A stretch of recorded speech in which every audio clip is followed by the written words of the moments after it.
আসসালামু আলাইকুম, welcome back to my channel জাকিয়েস কুকিং ব্লগ থেকে আরও একটি নতুন ভিডিও দেখার জন্য সবাইকে স্বাগতম। আজকে আমি বানাচ্ছি আমাদের গ্রামের ঘ্রাণ ভরা মুরগির রোস্ট। খুবই লোভনীয় এবং অল্প উপকরণ দিয়ে খুবই মজাদার রোস্ট কিভাবে তৈরি করতে হয় সেটাই তোমাদের সাথে শেয়ার করব।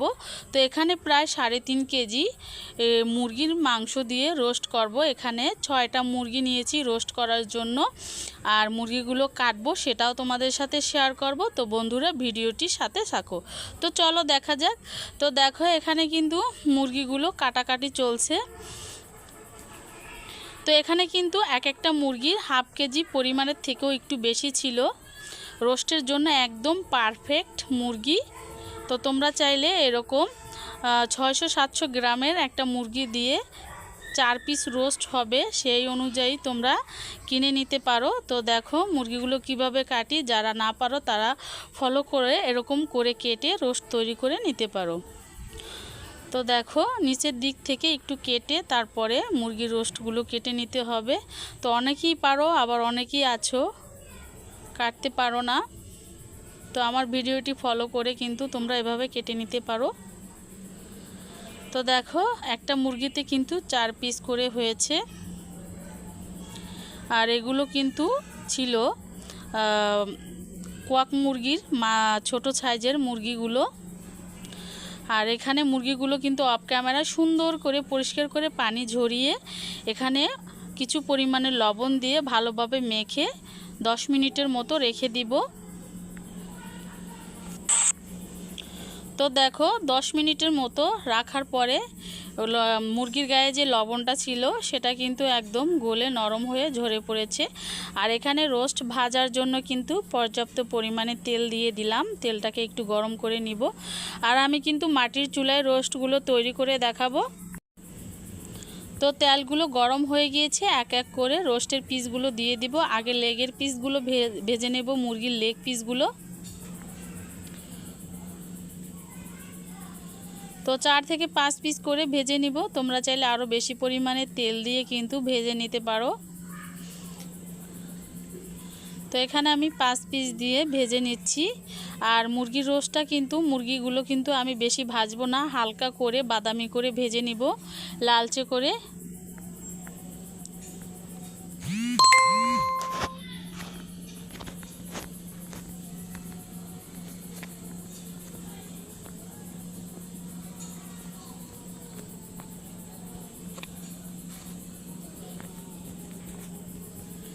তো দেখো এই পাশটা কিন্তু হয়ে গিয়েছে, হালকা হালকা লালচে করে ভেজে নিয়েছি। এই পাশটা উল্টিয়েও ভেজে নিব।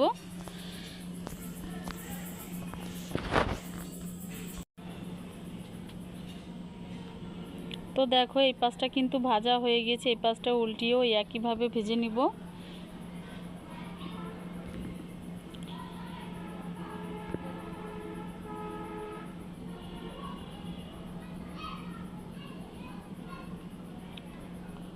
মুরগিটা কত সুন্দর লালচে করে ভেজে নেওয়া হলো, মাশাআল্লাহ অনেক সুন্দর একটা ঘ্রাণ বের হয়ে এসেছে।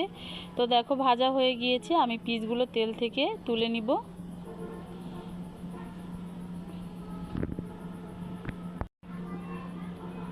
তো ওই একইভাবে আমি বাকিগুলো ভেজে নিব।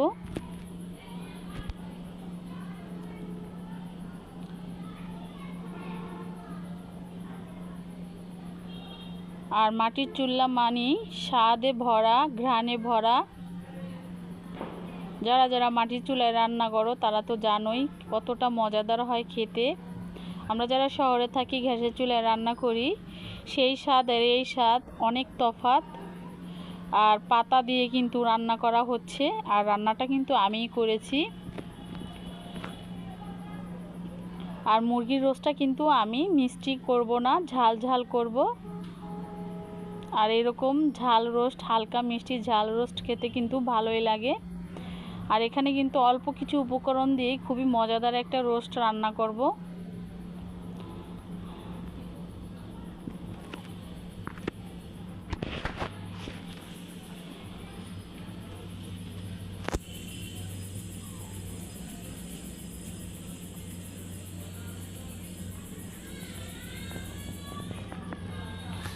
তো দেখো সবগুলো মুরগির পিসগুলো কিন্তু ভাজা হয়ে যাবে এবং ভেজে নিব।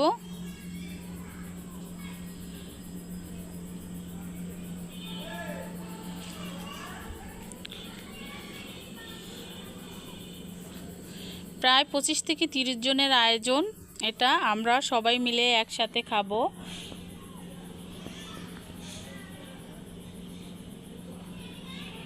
আমি যখন রান্না করি তখন শুধু স্বাদের কথা ভাবি না, ভাবি যারা খাবে তাদের মুখ যেন হাসি ফুটে ওঠে। কারণ রান্না মানেই শুধু পেট ভরা না, রান্না মানেই মন ভরা ভালোবাসা। আর সবসময় চেষ্টা করি মনের ভালোবাসা আবেগ দিয়ে রান্না করার।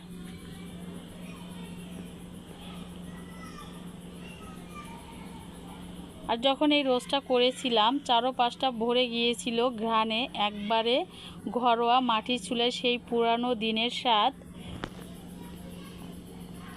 তো দেখো এখানে কিন্তু কয়েকটা কাঁচামরিচ দিয়েছি আর পেঁয়াজ কুচি করে দিয়েছি, এখানে দিয়ে দিয়েছি। আর আমি কিন্তু অফ ক্যামেরায় অনেকগুলো বেরেস্তা করে নিয়েছি, তো আরও কিছু রান্না ছিল ওগুলো দেওয়ার জন্য, তো সেটা তোমাদের সাথে শেয়ার করতে পারি নাই বেরেস্তা করা। আর এখানে কিন্তু পরিমাণ মতো আদা বাটা, রসুন বাটা, পেঁয়াজ বাটা সব উপকরণ কিন্তু দিয়ে দিলাম সবগুলো প্রায়। আর দিয়ে দিব স্বাদ মতো লবণ।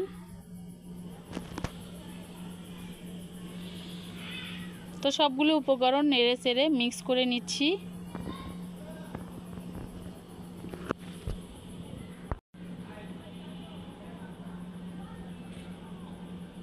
তো কিছু সময় করে জাল করে নিতে হবে।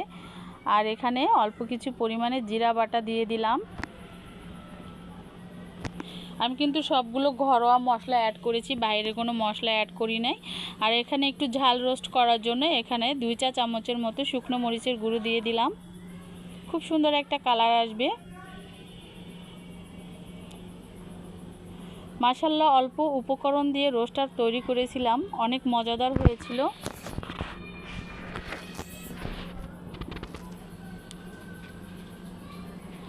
তো মশলাগুলো খুব সুন্দর করে কিন্তু কষিয়ে নিতে হবে মিডিয়াম আঁচে।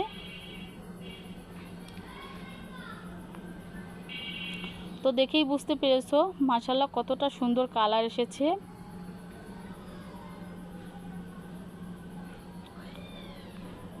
আর এখানে দিয়ে দিলাম গোটা গোটা 6-7টা কাঁচামরিচ।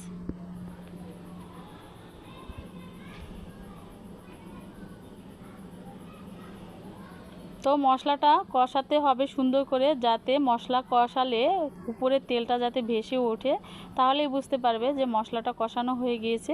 তো মশলা কষানো হয়ে গিয়েছে, এই পর্যায়ে রোস্টগুলো আমি দিয়ে দিলাম।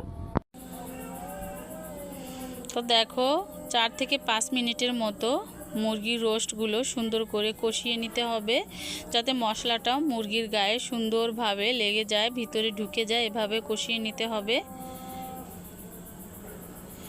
আর এখানে প্রায় 1 কাপ পরিমাণে দুধ দিয়ে দিব, লিকুইড দুধ গরুর। তোমরা চাইলে এখানে টক দই অ্যাড করে দিতে পারো। তো দুধটা দেওয়ার কারণে কিন্তু রোস্টার স্বাদ আরও বেড়ে যাবে। তো ঘরোয়াভাবে হাতের কাছে যে উপকরণগুলো ছিল সেই উপকরণগুলো দিয়েই আমি কিন্তু রোস্টটা তৈরি করেছি, বাইরের কোনো মশলা অ্যাড করি নাই। তো তোমাদের কাছে রান্নাটা কেমন লাগলো অবশ্যই কমেন্টের মাধ্যমে জানাবে।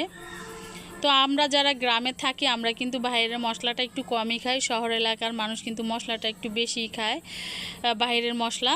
তো আমি যেভাবে গ্রামের স্টাইলে রান্না করতে হয় সেটাই তোমাদের সাথে শেয়ার করলাম, অল্প মশলা অল্প উপকরণ দিয়ে। তো তোমাদের কাছে কেমন লাগলো অবশ্যই জানাবে, জানাতে ভুলবে না।